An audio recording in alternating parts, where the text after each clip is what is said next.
You're listening to the HawgBeat Hour with Andrew Hutchinson, Alex Trader, and Mason Choate on ESPN Arkansas and HitThatLine.com.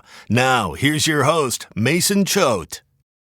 Welcome into the HawgBeat Hour. It's UAPB week, so it's going to be a light show, guys. We're going to talk. There's no Know the Foe this week. It's a basketball talk with Jackson Collier from HawgBeat.com. But I am your host, Mason Choate. You're listening to the HawgBeat Hour. We got Andrew Hutchinson and Alex Trader here. Hutch, I mean, we got to do some business first. Go ahead and tell them about the deals we got going on at HawgBeat.com. Yeah, we've still got a deal going for just a few more days through the end of the month for students. If you're a student at the University of Arkansas, somewhere else, any university, shoot me an email with your .edu email address. So that way I know you're a student, and I will hook you up with a deal for the first year of HawgBeat for just $11.95. I think we've done the math, and it's like 3 cents a day or less than 3 cents a day. It's a heck of a deal. It's usually $100. So just be sure to shoot me an email. My email is andrewhutchinson413@gmail.com. If you ever need help finding that, we've got the deal kind of promoted at the top of all of our stories on HawgBeat.com. So you should be able to find it relatively easy. So don't hesitate. Don't wait any much longer, because the end of the month, once Halloween passes, the deal is no more. All right, business is out of the way. Let's talk Auburn, guys. 3 straight losses. I don't know if you should have lost to Auburn. I don't know if you should have lost to Ole Miss, but you did, and you're sitting at 4-3 now. Hutch, I just want to start with you. Where did it go wrong against Auburn, man? Yeah, man, that's a great question. It seemed there for a little bit they were going to be able to pull it out like we all expected. They scored there at the end of the first half, and then again at the start of the second half. Your classic 2-for-1 work to perfection. You get some stops, a couple of 3-and-outs to start the second half, and you're thinking, okay, here we go. Arkansas is gonna assert its dominance and prove that it's the better team. But then they let a punt drop that let it bounce back an extra 15 yards, and you're suddenly deep in your own territory. Couple of sacks, you're hitting the end zone, fumble. Auburn recovers for a touchdown, and it was over after that. It was just really, really unfortunate the way it all unfolded, because it really was set up for them to win that game, get to this UAPB game, and enter the bye week with the 6-2 record. I mean, that would have been incredible, but alas, that it didn't happen, and now they're gonna have to regroup and try to figure things out down the stretch. Alex, I want to bring you in on this one because you are our resident Big Ten guy, so you kind of have an outside perspective. But when you watch the Arkansas game, and I guess specifically Arkansas versus Auburn games, do you see these calls being made by SEC referees? Are they sometimes questionable? And is it not just, we know it's not just Arkansas Auburn, it's all SEC games, but specifically Arkansas Auburn. Yeah, I think you could be a Patriot League fan and see that some of these calls are just terrible. You go back to last year, and that was this year. You didn't necessarily have that complete jobbing that changed the outcome of the game. Last year, you had a direct outcome change in that game, and then this year you have, while it didn't change the final score, it did mess up what would have been a kind of a momentous comeback for Arkansas there with that fumble. That it would have given all the momentum to their side. And you just really didn't see, though the penalty yards were about even in this game, you didn't really see those big time calls being made against the Tigers. I don't know if you guys remember, it was earlier this year, Memphis was playing Mississippi State, and it was like a punt return for a touchdown or something. And what happened, Alex? Do you remember what happened? Yeah, so it was a punt, and it when you take a knee and your hand is on the ball, that's generally a downing of the punt when the ball's not moving. The punt, the one ref behind the play blew it dead, or didn't blow it dead, but started waving his hands in the air, signaling it dead. And then a Memphis player just picked it up and ran it back, and no one reviewed it. No one seemed to question anything. And not only that, there were 2 number 4s on the field, which should have been a 5-yard penalty and a replay of downs. So there was just so much missed by the SEC refs in that game. And we talk about Arkansas getting jobbed against Auburn. How about Mississippi State getting jobbed by refs from your own conference against a G5 team? That's something I wasn't expecting. Okay. Hutch, we'll bring you back in here. I want to talk about this defense, specifically the secondary. You have in our outline here, Bo Nix looked like a Heisman contender. I'd say that's about right. So did Matt Corral, but of course Matt Corral is a legit Heisman contender. But what's going wrong in the secondary? We know Jalen Catalon's not back there for the rest of the season, but this was supposed to be like the strongest group on the defense this year. And what's going on? Yeah, I don't think it's a stretch to say the secondary's been a disappointment, because on paper it was a really deep and talented group with a lot of former 4-star recruits. I mean, just look at your starting lineup. Whenever you're in your base nickel defense, your starting corners are Ladarius Bishop and Monteric Brown, 2 4-star recruits. Your nickels, Greg Brooks, a 4-star recruit. Jalen Catalon, a 4-star recruit, and then you got Joe Fouché, who was a high 3-star and has started for about 1 million games for you. So you thought that this was going to be a really good group, and it just has never materialized. Even early in the season when Arkansas was second in the country in pass defense, that never really felt like they were that good. It was all kind of smoke and mirrors, in that they were letting guys behind them, and Hudson Card just couldn't hit them, or whoever the Georgia Southern quarterback was couldn't hit them. That was kind of what was going on. And so I don't know why they've struggled so much. Against Auburn, I would say a big factor was one, Catalon was out, but then also Bishop was out, and so you had Hudson Clark playing the whole game, and we saw him get beat on the big 71-yard touchdown that really kind of was the nail in the coffin for Arkansas. So I'm not sure what needs to happen. I think it's going to be big this week that Ladarius Bishop should be back. We'll get more into that later. But I think the secondary, it's going to be a little bit of a growing pains down the stretch, because you got Miles Slusher, a young guy back there. You got some other young guys that are going to be mixing in there. So yeah, I'm not sure why it's struggled the way it has, because I thought it was going to be a strength of the defense, but no, that Bo Nix, I mean, he went out there and is not a very good quarterback. I think we talked about it last week. Not a very good passer, like 57, 58% completion percentage. And he goes out against Arkansas and completes 81%. And a lot of deep balls he was accurate on. It just was a total disaster for Arkansas's secondary against Auburn. Now, of course, we know that when it comes to the passing game, the first thing you got to do defensively is get a pass rush, and Arkansas hasn't been able to do that very successfully either. So that in turn is not helping the secondary. They're kind of left on an island out there. So what happened to that pass rush that we were talking about against Texas A&M, where Trey Williams is a top defensive lineman in the SEC? John Ridgeway is a monster, and now it's like you haven't heard from either one of them in a while. I don't think either one of them is fully healthy. Trey Williams has been banged up pretty much all year. It seems like we've seen him limp off the field at practice, or have to go to the training room and get wrapped up or whatever. So I don't know if he's fully healthy. I think the same thing can be said about John Ridgeway. This is Ridgeway's first time playing in a full-blown SEC schedule. I mean, he's used to FCS ball. He did play in the spring, so I don't know how much that maybe contributes to it.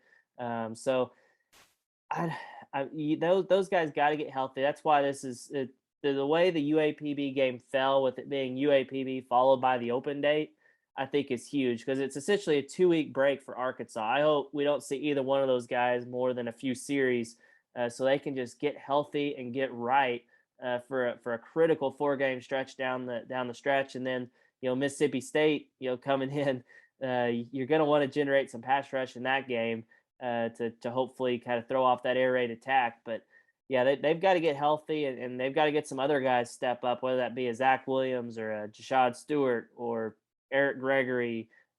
Someone like that needs to step up and provide some pass rush as well. Well, one of the lone bright spots for Arkansas, there's a few. It's got to be Treylon Burks. I mean, Treylon Burks continues to dominate every week. I wish that we could do fantasy football for college and I could have Treylon Burks on my team, because he's just one of those dudes where that he's going to get his touches every week. Alex, where do you see Treylon ranking, not just in the SEC but around the country, because he is truly showing that he is a legit first round prospect. Yeah, I've got him third right now. I had him third coming into the season. I think he's an immense talent. And he's been showing it more the last couple of weeks. He didn't necessarily start off as hot as you might have liked against the Rice and the Georgia Southern teams. But when you see what he does against A&M, what he does against Ole Miss, and then what he did again last weekend, it's been very impressive seeing some of those catches come down. I do think that, those guys up in Columbus, Chris Olave, Garrett Wilson, who were getting the preseason hype, have lived up to it. So I can't necessarily drop them down, but Traylon Burks is a solid number 3 for me right now. We'll wrap this up by just talking about Arkansas versus Auburn and the history of it, because you've now lost 6 straight to Auburn, 8 of the last 9. Hutch, why? Like, we know that Auburn has had some good teams and then Arkansas had some really bad teams, but it's like 2 straight years. Those are games that you should have won. How does Auburn have Arkansas's number? And what does Arkansas have to do to finally get over that hump?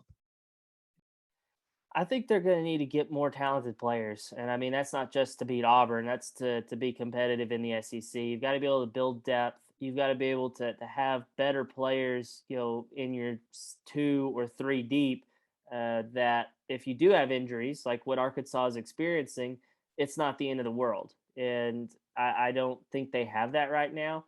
And Auburn, if you look at what they've done recruiting wise, they're second fiddle in their state because Alabama is just Alabama, I guess you could say. But Auburn does a really good job of recruiting. They're consistently in like the top 10 of the recruiting rankings, bringing in high profile players. And even though they've had, coaching change and a guy that's, some people question the hire with not having much SEC experience or any SEC experience. It seems like he's inherited a good situation where he's got lots of talented players, and that's just not where Arkansas is right now. They need to get more depth on their team, and I think they're working on it, but it's just not there yet. And so you're going to lose these type of games to Auburn or whatever just because you don't quite have the same level of talent or the same level of depth as they do. All right, coming up next, we got news of the week, couple injury updates, some that you might not want to hear. Then we got Hoops Talk with Jackson Collier from HawgBeat.com. And then we're going to preview the UAPB game ourselves here on the HawgBeat Hour. You're listening to the HawgBeat Hour with Andrew Hutchinson, Alex Trader, and Mason Choate on ESPN Arkansas and HitThatLine.com. Back here on the HawgBeat Hour, we got a short segment of news of the week. Not a whole lot going on, especially because you're playing UAPB and you have a bye week next week. But, of course, probably the biggest news is Jalen Catalon out for the season, losing your best defensive player, maybe even the best player on your team, rivaling Traylon Burks. But, Hutch, just how much does this hurt Arkansas's defense? I think we've kind of seen the impact so far, but just moving forward, you talked about that stretch at the end of the year. You're going to need a guy like Catalon to step up. And so how much is that going to really hurt that Arkansas defense that's already hurting? Yeah, it definitely doesn't help. But I mean, I guess one way to look at it is that I don't think Jalen Catalon was healthy even at the beginning of the year. He did start out the year hot with a couple interceptions against Rice, but even the Texas game and beyond, he wasn't playing that well. He wasn't making the same kind of hits that we've come to expect. He wasn't making great plays in coverage. He had a chance to intercept a pass against Ole Miss that could have changed that game, but he wasn't able to come down with it. That was obviously because he's playing with a broken hand as well, so he has a cast on his hand. They need Miles Slusher to step up and be the guy they expected him to be. I mean, he's a 4-star recruit as well. Young guy. He played quite a bit last year as a true freshman. Now he's going to be playing as a sophomore. He's banged up at the early part of the year. So you hope that he's fully healthy and able to maybe play a little bit closer to what we expected Jalen Catalon to play this year, because you really need it. And you're going to have guys like Malik Chavis having to step up and play some at safety. We haven't really seen much of him. He was a 3-star recruit out of Rising, Arkansas, a very raw prospect, but they like what he has athletically. Can he be a significant contributor on the back end? So, I mean, it sounds like they're expecting Miles Slusher to kind of step up into that leadership role as well.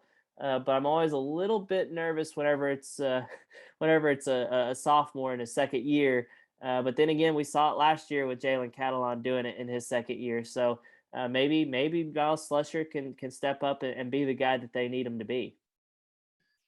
So what's next for Jalen Catalon? Alex, you can get in on this too. Is he going to come back to Arkansas? Should he go to the draft? I mean, what do we think is the best decision for Catalon? We're going to make it for him now, and then he can just listen to our advice and then make his decision later.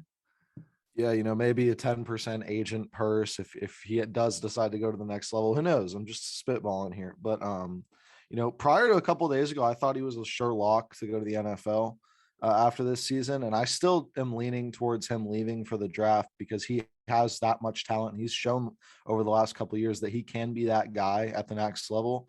The problem is when you're coming on, you didn't necessarily have a great season to begin with, and then you're also injured. There are some question marks there for NFL teams. And I think, we saw him mocked in the first round earlier this year. You think maybe, hey, second, third, fourth, starting to slip down that chart.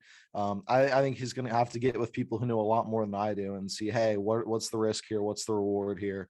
And make the best decision for him. All right. Well, let's hit some other injuries. Let's talk about Markel Utsey. He's going to be out this week. No Dalton Wagner still. Hutch, you want to update us on the injuries that you know about? And we know that it's not really going to affect Arkansas this week, hopefully. But after the bye week, are there still going to be some lingering injuries that, might be questionable? Yeah, it sounds like Markel Utsey, the defensive tackle / defensive ends, he's not going to be able to play this weekend, which, again, you don't really need him. It does kind of stink for him, though, because he is a Little Rock guy, and so it would have been a chance for him to return to his hometown. That would have been cool. But more importantly, you need him against Mississippi State, and it sounds like he's going to be back for that. Dalton Wagner, starting right tackle, has missed the last couple of games. He'll be missing his third straight game this week after he had finger surgery. I think it was last week. He's expected to be back against Mississippi State. So that's good news. It sounds like Ladarius Bishop, I mentioned him earlier. He should be back and able to play this weekend. You probably don't really need him against UAPB, but it'll be good for him to kind of get back into the groove of things because you will need him against the air raid. So I think other than that, they're in pretty good shape.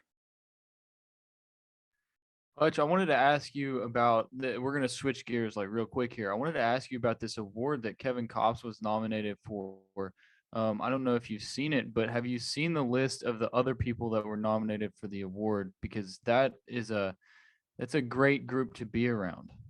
Yeah, that's one heck of a group. I think I saw Simone Biles was on that list and a couple other ones, Olympians and things like that. So that's one heck of a list. And, I know I'm biased probably because I watched him all season and I think he's an incredible story and he may be one of my favorite athletes or favorite stories to cover during my 10 plus years or however long I've been covering the Razorbacks. So I think he's got a decent, I would give him my vote, but I don't know if he'll be able to beat out the likes of Simone Biles and some of the other people that are on that list. Okay, and then last little honor thing we got going on this week. The Arkansas offensive line was one of 19 to be selected for the midseason honor roll for the Joe Moore Award. I don't even know what that is, to be honest with you. If you can explain that a little more, Hutch. We know that the offensive line is much improved this year. So what exactly is that award? Yeah, so the Joe Moore Award was started, I don't know, 3, 4, 5 years ago, something like that. It honors the top offensive line unit in college football. I think it's a really cool award because everyone talks about, the top offensive linemen. I think they've got like the Remington and for like the center and, for individual positions. But the offensive line, more than any other position on the team, either side of the ball, has to work as one. And if you've got a really good offensive line, we've seen at Arkansas, when they had Frank Ragnow, who was an incredible talent, a first-round talent, the offensive line still sucked because he was the only guy that was, worth anything. And so I think it's a really cool award, and it's one that I think Sam Pittman probably really values because of his offensive line background. I think his unit at Georgia, his former unit at Georgia, probably has the the straight line there for the act to win the actual award. But for Arkansas to be considered one of the top 19 offensive lines in college football in year 2 under Sam Pittman is pretty impressive, because they were probably bottom 19 in the country before he took over. And luckily, it should only get better, because he's just going to continue to get the guys that he wants in here, rather than the guys he inherited. So that's going to do it for News of the Week. Next up, we got some hoops talk with Jackson Collier of HawgBeat.com. Get your fix before the season starts. He's going to talk red-white game, a couple exhibitions coming up, and then a little bit of recruiting as well, because we know that basketball recruiting has been wonderful lately for Arkansas. So, and then after that, we're going to do a UAPB preview ourselves. That should be interesting, because there's not a whole lot to preview. So all that coming up here on the HawgBeat Hour. You're listening to the HawgBeat Hour with Andrew Hutchinson, Alex Trader, and Mason Choate on ESPN Arkansas and HitThatLine.com. Welcome back into the HawgBeat Hour. I'm Andrew Hutchinson, your managing editor of HawgBeat.com. When we're going to hit pause on the football talk right now, we're going to shift gears a little bit. So I'm super excited to be joined by Jackson Collier, our hoops expert over at HawgBeat.com. He's been doing a fantastic job covering all things Arkansas basketball. Jackson, let's just hop right into it with recruiting. Arkansas has had quite a little hot streak on the recruiting chart lately, huh? Yeah, it was one of those things where over the summer and even a little bit before then, it was looking like, maybe Musselman and staff would land 1 or 2 more recruits here or there. Obviously, Nick Smith was a hot name because he's in-state prospect, 5-star prospect, pretty much consensus. I think he is a consensus 5-star prospect. But there was a lot of confusion over where he stood, where his mind was at as far as where he was going to go to college. A lot of people just immediately assumed he would go to Kentucky, and then you had some other names floating around out there outside of him. And then, of course, Jordan Walsh over the summer too. But after all of that, you came to this point where it was late August, early September, and everything is pointing to Arkansas for Jordan Walsh and for Nick Smith. And you have this solid recruiting class already before either one of them already commits. You have Darian Ford, you have Barry Dunning, you have Joseph Pinion. So you have a really solid class as it was. And then you cap it off in pretty much almost back-to-back weeks. I think there was a separation of like 3 weeks between Nick Smith and Jordan Walsh. And it's just incredible. It's recruiting at a level that I haven't seen since professionally covering the Razorbacks. It's recruiting at a level. I wrote a piece comparing all the different recruiting classes and signees in the Rivals era since 2002.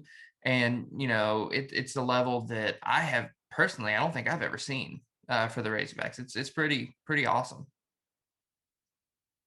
And I think right now the class is ranked. I think I saw where Kansas landed a recruit just recently that bumped them above Arkansas, but on Rivals, they're still number 4 in the country right now. And it sounds like they might possibly, maybe not be done. What can you tell us on potentially more recruits they might be after? So I would have told you over the summer that I thought Arkansas was only going to sign 4 players or land 4 commits. And right now they're at 5. So obviously I was off on that because they're already over my initial estimation of 4, and they might have a 6th coming in now too. And, there's a lot of time left. There's a lot of moving parts left. You never know, but Anthony Black is a name that has been thrown around a lot. The staff has been recruiting him hard ever since the live period in the summer opened up. And, after COVID, there was a bunch of restrictions on actually playing games and having coaches in attendance to see games. But once those were able to be opened up, as soon as all of that opened up this summer, Arkansas staff was hitting everything hard, watching Nick Smith, watching Jordan Walsh, and then their commits at the time, or recruits at the time too, Dunning and Ford and Pinion. Pinion was already committed. But Anthony Black has been one of the other constants. They have been watching, they've been in contact with him ever since the beginning of the summer. And now we're at a point where right now I think he's a soft Oklahoma State lean at this point. But Arkansas is right there in the mix. They have been in the mix for a while. Anthony Black also has a Gonzaga offer. I think it's going to come down to those three schools. And I don't know what his timeline is on his decision. I don't think it's anytime soon unless he comes out sometime in the next week and says, oh, hey, I'm deciding next week. But I don't see that. I feel like his decision and his recruitment is going to be a little bit of a longer process. Like I said, Arkansas is not out of it yet. But I think he's priority number one. And then another name that's on the list is Brandon Miller. And he's a little bit of a wild card, but he's somebody that the staff has at least contacted through different channels. I think they've contacted but through Brandon's parents and trainer and stuff like that. So he's another name to watch. I don't think there's much there, but at least another name to keep an eye out on. Yeah, and these guys that we're talking about, I mean, it's a lot to be excited about for the future, but these guys aren't going to be making it to campus until the 2022-23 season. We've got a whole season to play before we get to that point. And this year's team looks like it's going to be pretty good. An AP poll came out this week. Arkansas is ranked number 16 in the preseason. First time in 14 years they've been in the preseason poll. They did play the red-white game in Barnhill over the weekend. I guess you were able to watch that on the SEC Network Plus stream. I'm curious kind of what your takeaways were from that basically glorified practice. Yeah, so it was really great to see, first of all, because I love watching basketball in general. It was fun to be able to watch college basketball again, even if it was just a red-white game. But it was really interesting, too, because you look at the team from last year, and while you do have some returning pieces, you do have a lot of new pieces, too. You return J.D. Notae, you return Devontae Davis, Jalen Williams, and Connor Vanover. But outside of that, you add in transfers, Audis Tony, you add in Stanley Amude, you add Chris Likes, KK Robinson is almost like a new player because he was on the roster, but he was hurt almost all of last season. Trey Wade, Jackson Robinson, you have 4-star out-of-state freshman Chance Moore. You have a lot of new pieces on this team. Kamani Johnson, who was on the roster last year but had to sit out. So a lot of new pieces and a lot of evaluation to do on how they're going to develop chemistry, how everybody's going to fit into their roles and all that sort of stuff. It's the same type of conversation I was having last year with some of the coaching staff. When you bring in all these guys, how do you develop that chemistry? Because that is one of the more difficult things to do when you have such regular roster turnover, is to develop the chemistry. One thing I did notice at the red-white game, it didn't seem like chemistry was just overtly lacking. It seemed like it was at least at a pretty strong foundational level. And that's something that Muss takes pride in, is his ability to develop chemistry, because he takes pride in his CBA and his MBA and his G League background, where you're in the G League, you don't know who's going to get called up, who's going to get cut, or any sort of thing like that. So you have to have guys who can play. You have to coach in a way that guys can all play together. Outside of that, specifically, I was really impressed, number one, with Stanley Amude. I think he is going to be the star of this team. He is probably the best scorer, which is saying a lot when you also have JD Notae and Chris Likes on your team. But, he averaged, not average, but he had a double-double in the red-white game. He averaged 21 points and 7 rebounds at South Dakota last year. He's one of the best scorers in all of college basketball. And last week, he did the same thing. 16 points. He shot 50% from the three-point line, just under 50% from the field. Also had 11 rebounds and I think 5 assists. Just really filled up the stat sheet. So I was really impressed with him. I was also really impressed by the point guard play as a whole. That was kind of a question mark going into this season, because Musselman's first 2 years, you kind of had an established point guard. You had Jimmy Witt running the point guard his first year. You had Jalen Tate running the point guard last year. And so now in the red-white game, you had 4 different guys run the point guard position at some point. You had Devontae Davis taking some time at point, which was really kind of interesting to me since he's been here. He spent his freshman year at the 2-3 spot. KK looked really comfortable running the point spot. Then you had Likes and Note as well. And I think they all bring something different to the table. And I think, as comfortable as Devo looked handling the ball, that might be something to look out for, at least by the time we get to conference play. Because if you want to run a tall lineup out there, if you run Devo at point, that's a 6'4" point guard. You're also running the possibility of having a Jackson Robinson at the 2 at 6'7", Tony at 6'7", running the 3. And then you have Amude at the 4 at 6'6", 6'7" as well. And then you can have Jalen or Connor at the 5. And that's a very tall lineup if you want to run a Devontae Davis at the point guard. You have KK Robinson, who looks like he's probably the best game manager, the best true point guard out of the bunch. He does a really good job of getting the team into the set. He can hit the 3-point shot. He's not going to force anything. Really good defender, really fast. While Likes is a guy who can take anybody off the dribble, and he will. That's his strong suit, is getting to the bucket. He is so small but so fast. He can just beat almost anybody off the dribble and really collapse a defense. And JD Note is just one of the best shot creators and scorers in the country as well. So I think they each, with the ball in their hand, bring something completely different that or each can benefit the team. And it was all really impressive. But another major takeaway to me was Coach Muss letting Jalen Williams shoot a little bit more. Last year in high school, he could shoot, and he was allowed to shoot a little bit more as a freshman. In college, Musselman didn't exactly let him shoot a whole lot. He acknowledged as much in the post-game presser, I think, too. Oh, well, he's always been able to shoot. We might not have just let him shoot all that much last year. And a lot of that, I think, is just not wanting to ask too much of a freshman big. Bigs they take a lot longer to develop typically. And he was already playing a pretty big role as a freshman.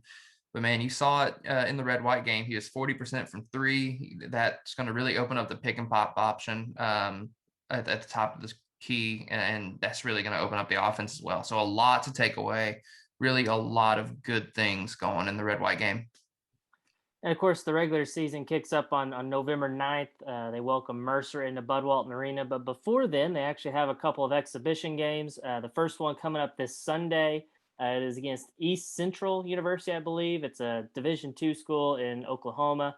That's usually what these these exhibition games are. They're against a lower level team, so they can get some good reps in there. And then just announced Wednesday late afternoon, the second exhibition game, which is October 30th, which is I believe that a Saturday. The Saturday Arkansas football does not play. They're going to be playing an exhibition game against North Texas, a NCAA tournament team from last year.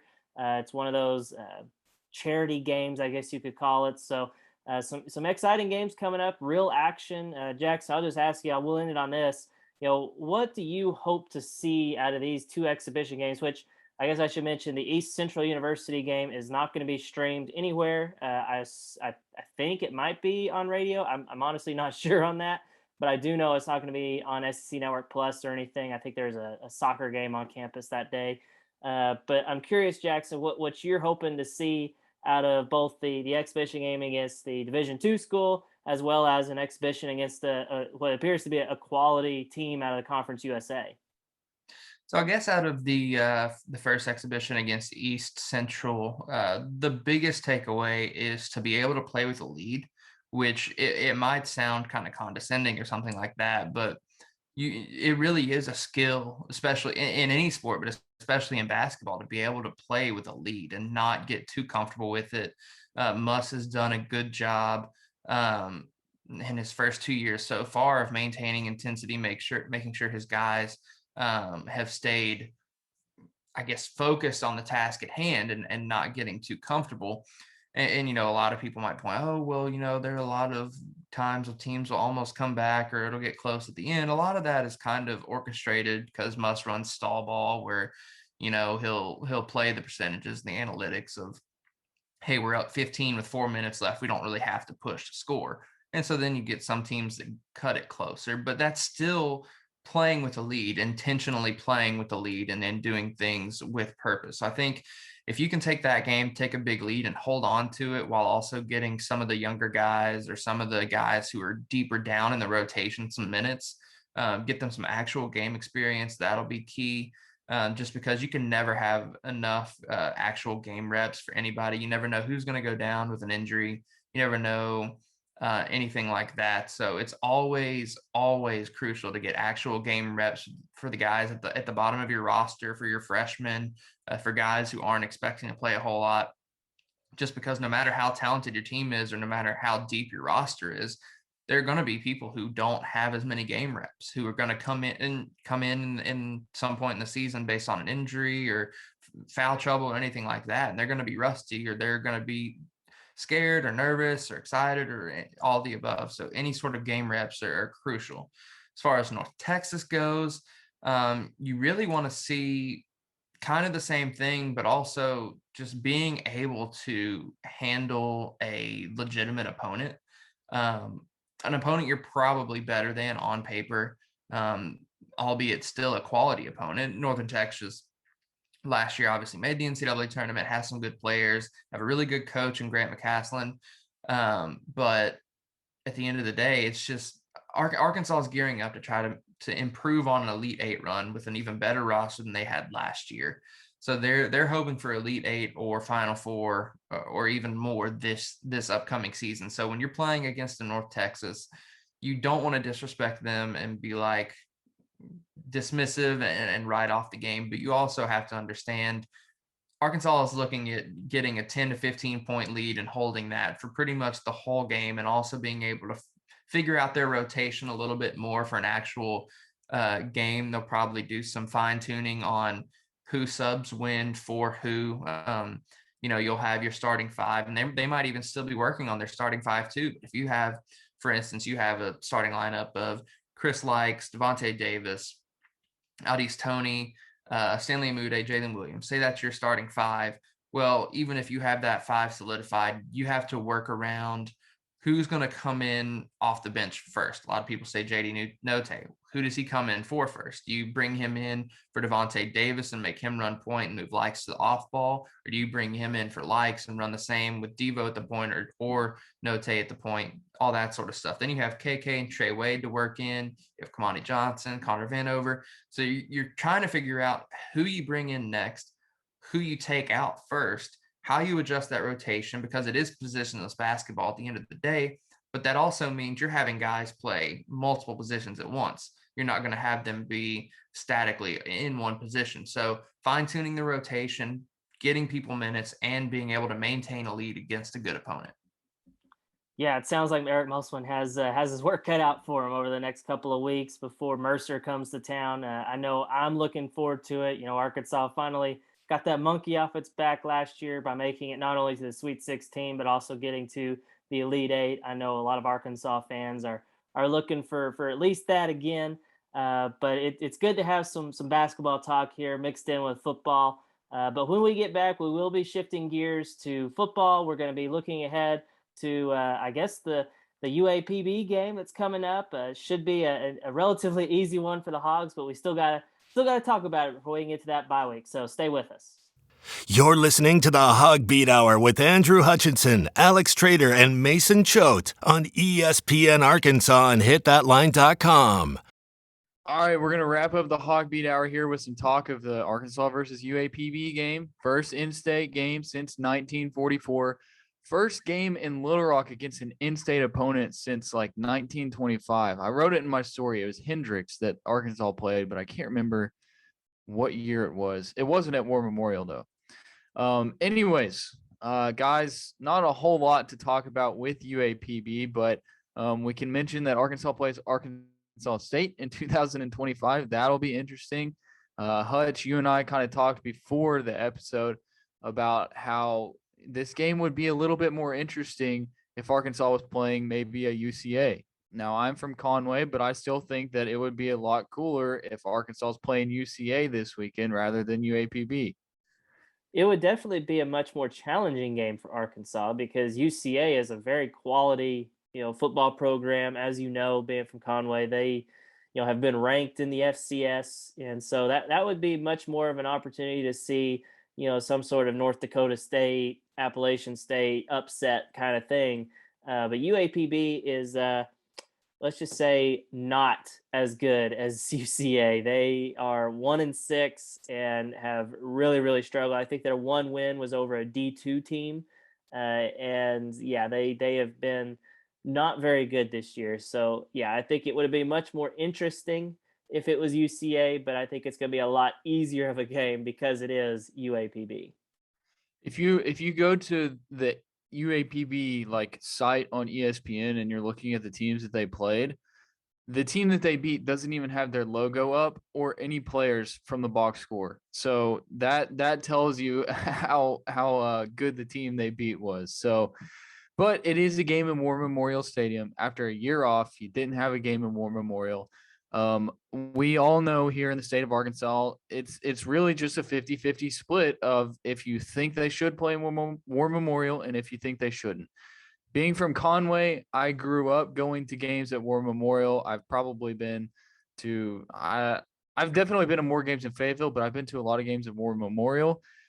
So I kind of have like that emotion tied to it. Hutch, you're a Northwest Arkansas guy. What do you think about it? Yeah, I mean, I went to a handful of games down at War Memorial, and I was there for Miracle on Markham 2, where Casey Dick threw it to London Crawford. I was there whenever Arkansas beat LSU in 2010 to clinch a spot in the Sugar Bowl, and it was an incredible atmosphere. Those were some of my best memories of going to games. However, times have changed. The difference in the stadiums now is just too big to ignore. I mean, you've got it as your background, Mason, on the Zoom, and it's an incredible stadium they have in Fayetteville. 76,000 compared to, I believe, 54,000 something at War Memorial Stadium. There was a time when War Memorial was bigger than the stadium in Fayetteville. I mean, even up until like in my lifetime, up until they did the renovation in 2001. So the stadium is better. There's recruiting aspect to it, which I'm sure Alex will touch on here in this segment. But you've got it. To me, I think you can maybe play a game at War Memorial Stadium every now and then, as kind of an homage to the past. But the majority of your games really need to be in Fayetteville. You can have more fans show up. I'm terrified to see what the attendance looks like on Saturday, with it being an 11 a.m. kickoff against UAPB. I remember the Florida A&M and Alcorn State games down there. They did not have very many fans. And if you're only going to have 30,000 fans show up at War Memorial Stadium, if you can get 50,000 fans at Razorback Stadium, even though it's still going to look really empty, that's still an extra 20,000 tickets. And I have to be a math wizard to know that that's going to equal a lot more money for the University of Arkansas. So, man, I don't know. I'm glad I'm not Hunter Yurchek and having to make those kind of decisions, because it will make some people upset. But to me, it just seems obvious with respect to the history. I understand it. I get it as an Arkansas native. But Fayetteville is where the university is. Fayetteville is the top venue. Fayetteville is where you can bring in official visitors and have and unofficial visitors that you can talk to. It's just, there's too many benefits to having the games in Fayetteville. And I just, especially when you renovated it just recently for a lot of money, you need to play as many games as you can there, in my opinion. I will say that as far as a fan's perspective, the difference between War Memorial and Donald W. Reynolds Razorback Stadium is there's more legroom in Fayetteville. I will say that the legroom in Little Rock you're in a really tight area. There's a lot more legroom in Fayetteville, which is saying a lot because there's not a whole lot of legroom in Fayetteville still. But Alex, I want to bring you in on this because there's been a few heartbreakers there in War Memorial. I've been to probably most of them. Thinking off the top of my head, Louisiana Monroe, that one was horrible. Toledo, that one was horrible. But Alex, do you think that maybe it puts you at a disadvantage to travel to Little Rock? I've talked to some people on the team, and they're not looking forward to having to pack up on Thursday just to go down to Little Rock. I know the marching band has to get up at like 2:30 in the morning, bus down to Little Rock, and then come back after the game. So, Alex, what do you think about that? Yeah, I think anytime you're moving away from home, you're going to be at a disadvantage. We saw it, with the Texas A&M game. That's why so many people are against, hey, why are we going over to Dallas to give Texas A&M essentially a break from coming to Razorback Stadium? You got the same thing here. You're not necessarily going to fall into that trap against Pine Bluff, but against teams like Ole Miss, or even lesser FBS teams, you're still going to have that tough situation of, when things get tough, we're not going to have 50, 60,000, 70,000 people backing us up. We've got a much smaller fraction of that. And that's never good, especially when you're a team like Arkansas, who's been in some pretty, hyped up environments so far this season. Hutch, I just want to mention something, and I want to know your thoughts. You mentioned how the fans in War Memorial, there might not be as many this weekend because you're playing an FCS team, and you mentioned Florida A&M, you mentioned Alcorn State. But do you think that it's a little bit different because it is Pine Bluff? You think the Pine Bluff fans are going to travel a little bit more and maybe help fill up the stadium? Because it isn't just all Arkansas fans. Yeah, I think there might be a few UAPB fans that make the trip. I mean, Pine Bluff is really close to Little Rock, a really easy trip. I don't know how many fans UAPB normally draws for a home game, but I think I saw or I heard that they're bringing their bands, which one that'll be awesome to see at halftime. But also that will help fill the stands a little bit. There will be people that maybe travel just for the band because UAPB is one of these HBCUs that are kind of known for having an awesome band. So I'm kind of excited about it from that perspective. But again, I think I can't remember which game. I think it was maybe the Florida A&M game or something. I think that was also like a Thursday night game with maybe not great weather. And I think it drew like 26,000 fans or something. Just abysmal. You cannot be an SEC team and draw that unless your name is Vanderbilt. So that's just not good. Yeah, you probably wouldn't draw very many in Fayetteville either. And I get it. I feel for the fans whenever Arkansas is like, hey, we're giving you a game, but yeah, it's the FCS team that we should blow out by 50. I feel for the fans. I really do. Because I'm sure more fans would show up against an LSU. But the difference is, and you look at the other sports, men's basketball and baseball both play games down in Central Arkansas, at Dickey Stevens and at I guess Simmons Bank Arena is now what it's called. That game always sells out, even though they're playing Mississippi Valley State in baseball, or can't remember who they played in basketball down there, but I think they played Valpo down there. So lesser teams, they still sell out. They're not going to play an LSU or a Kentucky in basketball down in Central Arkansas because you're going to be able to sell out 19,000 fans at Bud Walton or 12,000 fans at Baum-Walker Stadium. Just like if you play LSU down in Little Rock, yeah, you're going to sell out 54,000, but you would sell out 70 plus thousand in Fayetteville. So that argument to me is not one that should be used to say, hey, well, give us a better game and we'll show up. Well, show up if you really want to keep the games down there. And they just haven't done that the last few years, fans. I get it. I feel for them, and it is not cheap. But still, to me, I got off on this rant. I don't know exactly where I'm going, but the games in Fayetteville just make so much more sense. And plus, the venue down in Little Rock is not exactly easy on the eyes. There's always issues with the scoreboard, the play clock, Wi-Fi for the media. I know people don't necessarily care about that, but that's huge for our jobs. It never goes great whenever they're down there, and that's not even counting the fact that they don't typically play well. You mentioned the ULM, Toledo. They've had some heartbreakers against Ole Miss down there. Just never seems like it goes well down there. I'll say two more things about War Memorial, and then we can move on. First of all, I don't know about you guys. Maybe this is just the person who's been to so many games in War Memorial. I think the tailgating might be better at War Memorial on the golf course. I feel bad for the people who manage the golf course. I don't even know if that golf course is still in use at this point, but it gets destroyed every single time, especially if it's a rainy game. But I think the tailgating might be better at War Memorial. And then second, this is just a fun fact. I'm pretty sure the U of A band and the Pine Bluff band are going to perform together on the field at halftime this weekend. So that's just to make the game a little bit more fun for the fans going. And then if you want to catch the halftime performance on the SEC network, I guess they do that still. But okay, let's skip the UAPB talk. Let's skip previewing their team, and let's talk about young guys getting action for Arkansas.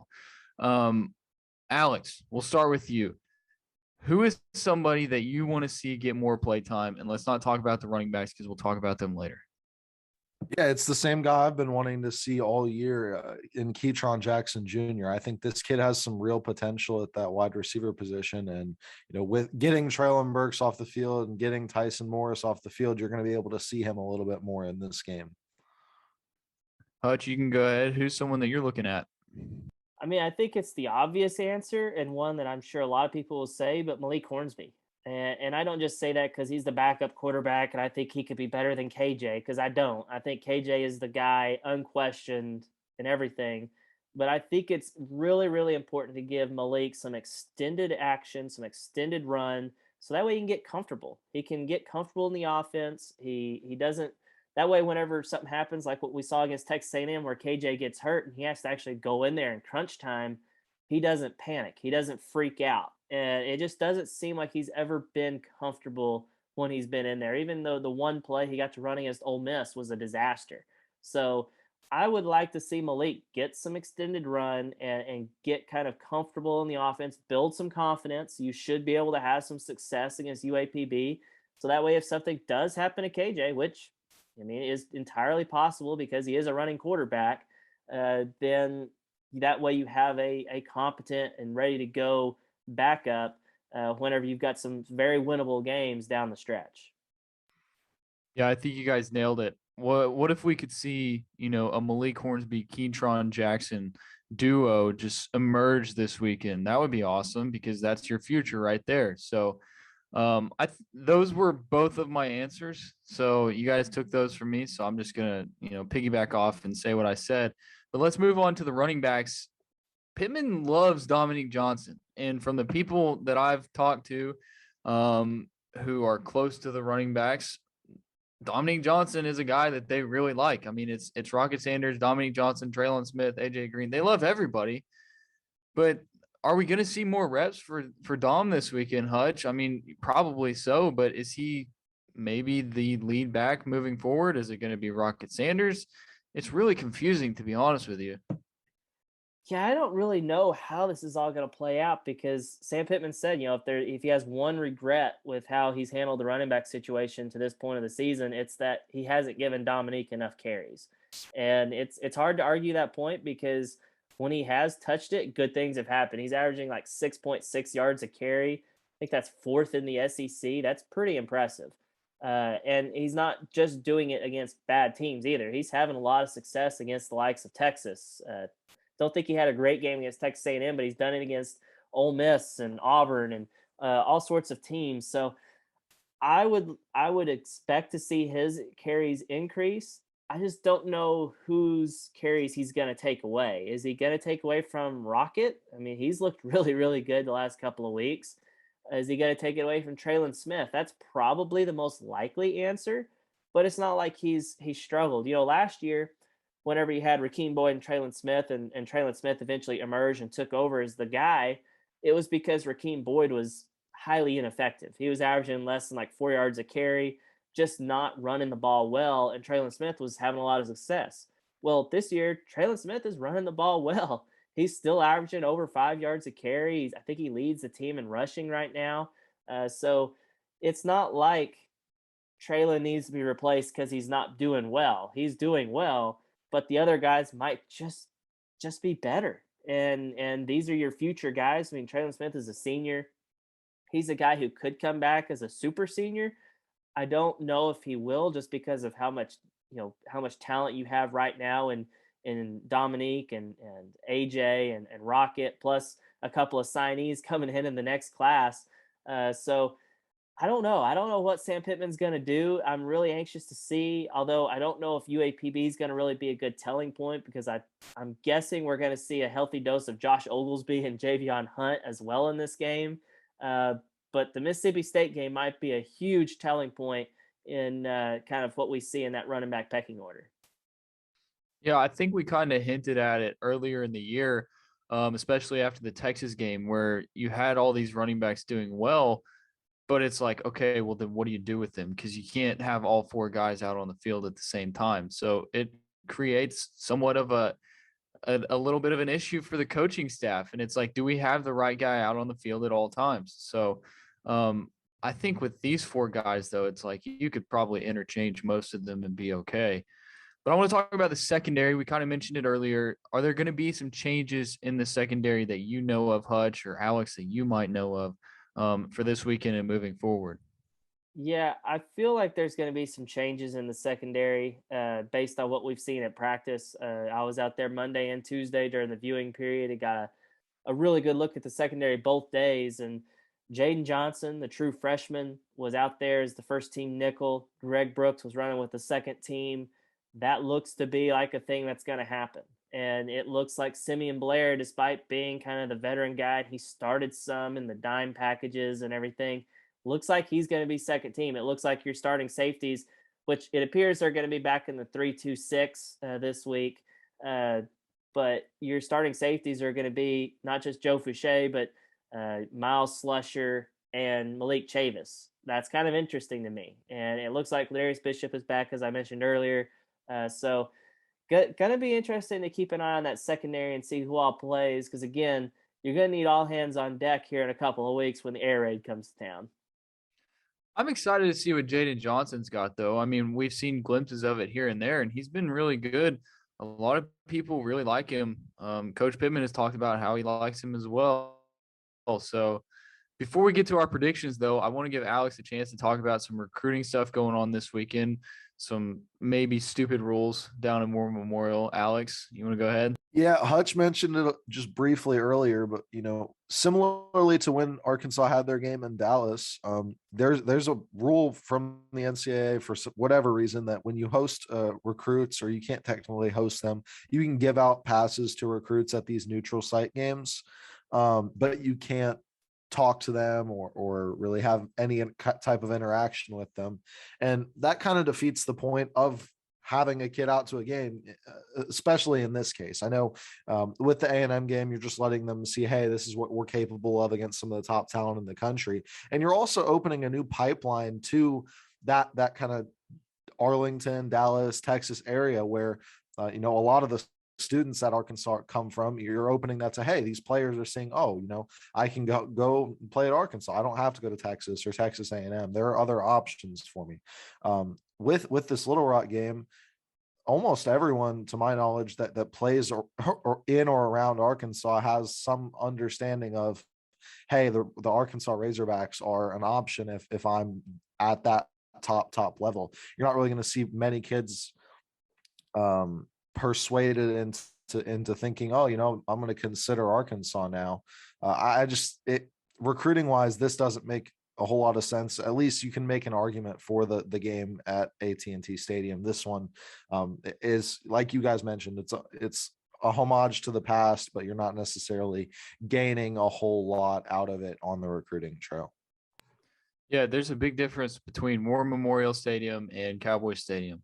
If you're a recruit, I doubt that you're like, oh yeah, I get to go play in War Memorial Stadium. No, you want to go play in Cowboy Stadium or you want to play in Fayetteville. So, but let's get to some bold predictions. We're gonna switch it up, do some bold predictions because we did, not do as much preview of UAPB. So Hutch, I'm gonna let you start. What is a bold prediction you have for this weekend, and make it really bold? I think Arkansas is going to run for 500 yards. Yeah, how about that? I saw a story the other day where I guess UAPB gave up 300 something to Southern, I want to say, and one of their running backs ran for 200 something yards. It was a school record, whatever. I could see Arkansas running for 500 yards whenever you've got KJ running the ball, Malik running the ball, your four primary running backs, plus Josh Oglesby and Javion Hunt coming in late in the game, I could see Arkansas just running wild all over these people. I do hope we get to see Malik throw the ball a little bit, but I'm going to guess they're going to run all over these people.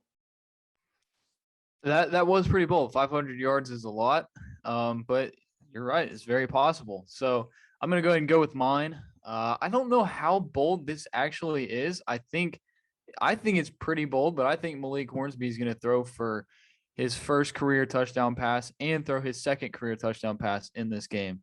We haven't seen him throw the ball very much, but he should have plenty of opportunity to do it this weekend, and hopefully he does it very successfully. So, Alex, go ahead. Yeah, I couldn't agree with you more. And I think both of those touchdown passes just so happened to go to Ketron Jackson Jr. As well as that, I'm going to toss in 100 yards receiving for him. I know Hutch he might have one upped me a little bit with that 500-yard total. But when there's a difference between kind of icing a game out when you're playing against a conference opponent who, you're going to have to see every year.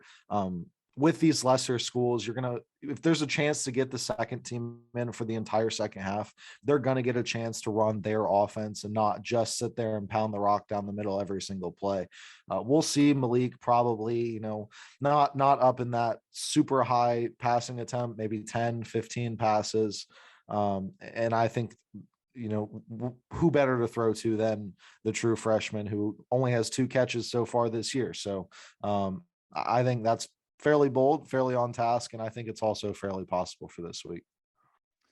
All right, guys, I don't know if we're going to give official score predictions. I know the line was set at 51.5. We struggle to find who set that line, but that's a lot of points. So any general thoughts or predictions that you guys want to add to this? Hutch, go ahead. I don't know if they cover 51.5. I think as long as they win by at least 35, you feel comfortable, feel fine about it, especially if the 35 happens because your second and third stringers give up a late touchdown or two or something like that, or they struggle to move the ball for whatever reason.